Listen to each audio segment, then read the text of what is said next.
Hello folks, welcome back to the channel. Today, we will look into the graves of courageous mountaineers who lost their lives in the K2 disaster of the summer of 1986. So guys, here's some glimpse about the mountain K2, the impersonal name given to this remote mountain located at the border of China and Pakistan. It peaks at 8,611 meters. It is the second highest mountain on Earth. Its name, originating from a notation in the Great Trigonometric Survey, is appropriate for such an inaccessible and challenging mountain in the Karakoram range. Italian climber Fosco Marini described it as just bare bones of a name, all rock and ice and storm and crevice. It makes no attempt to sound human.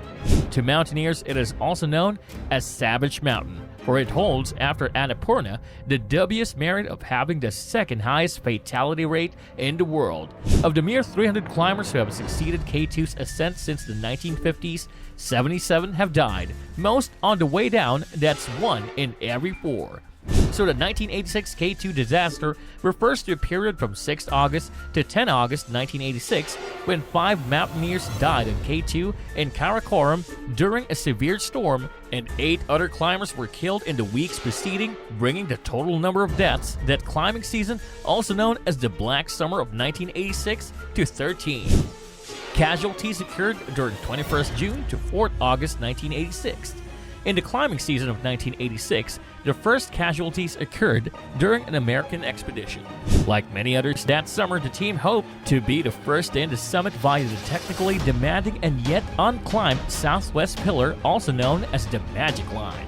Team leader John Smolich and Alan Pennington were killed in an avalanche on 21st June.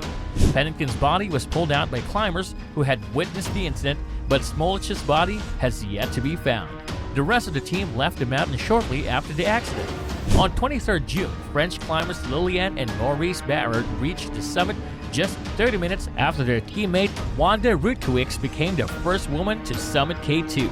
Both Liliane Barrard and Rutkiewicz were climbing without bottled oxygen. As darkness fell, all three, along with team member Michel Parmentier and 2 Basque climbers, Mari Abrego and Josema Casimiro, had to make an emergency bivouac shelter not far from the summit itself. While all 6 made it through the night, the Barrards disappeared at some point during the descent.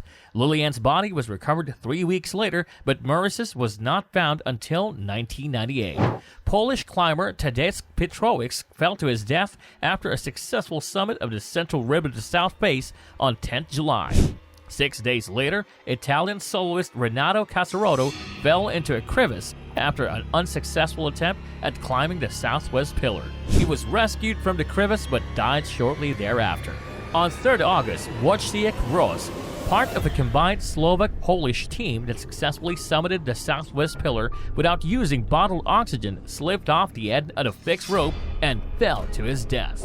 On 4 August, Muhammad Ali Sardar, for a South Korean expedition, was killed by falling rocks on the Abruzzi Spur. Difficult weather conditions caused many other injuries and near fatalities throughout the summer. The accidents that occurred during 6th August to 10th August. The other casualties occurred after 2 days only, as Alan Rouse, the leader of a British expedition. He obtained a permit to climb the difficult Northwest Ridge instead of the conventional Abruzzi Spur, along with his group. After several unsuccessful attempts to establish camps on their chosen route, the group disbanded, leaving only Rouse and cameraman Jim Curran on the mountain. Curran returned to the base camp, but Rouse chose to continue his summit bid. Rouse's expedition was not the only one facing difficulties that summer on K2. While Rouse and British expedition attempted the Northwest Ridge, other expeditions had also been trying various other routes with and without oxygen. After his fellow team members left the mountain, Rouse joined forces with 6 climbers: Austrians Alfred Imitzer, Heinz Weiser, Willy Bauer, and Kurt Daneberger, a Polish woman, Dobroslawa Midowicz-Wolf, and another British climber, Julie Tullis, in an attempt to summit via the conventional route without a permit. The newly formed team made it to Camp 4, the final staging post before the summit. But for reasons that are still unclear, the climbers decided to wait a day before making a summit push. Despite deteriorating weather conditions, Rouse and Wolf set out for the summit on 4th August. Wolf quickly tired and dropped back, and Rouse continued alone. Two of the Austrian climbers, Willi Bauer and Alfred Imitzer, caught up with him some 100 meters, 330 feet below the summit. Rouse fell in behind the Austrians, and the three reached the summit together at around 4 p.m. On 4th August 1986, Rouse has become the first Englishman to reach K2 summit. On the way down 150 meters or 500 feet below the summit, they found Wolf asleep in the snow and persuaded her to descend. They also met Kurt Deemberger and Julie Toulis, who were still on their way up and tried unsuccessfully to persuade them to turn back. Deemberger and Toulis submitted around 7 p.m. On the descent, Toulis fell, and though she survived, both she and Deemberger were forced to spend the night bivouacked in the open. Eventually, all the climbers reached Camp 4 and rejoined Haynes Weiser, who also stayed behind. The seven waited for the storm to abate. Instead, the storm worsened, bringing heavy snowfall and winds over 99 miles per hour and sub-zero temperatures. With no food and no gas to melt the snow into water, the team members were in imminent peril.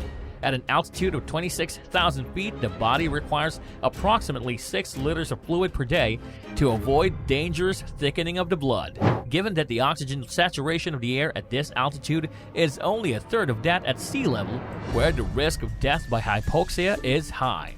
Toulis died the night of 6 to 7 August, presumably of high-altitude pulmonary edema, HAPE, a common consequence of lack of oxygen during physical exertion.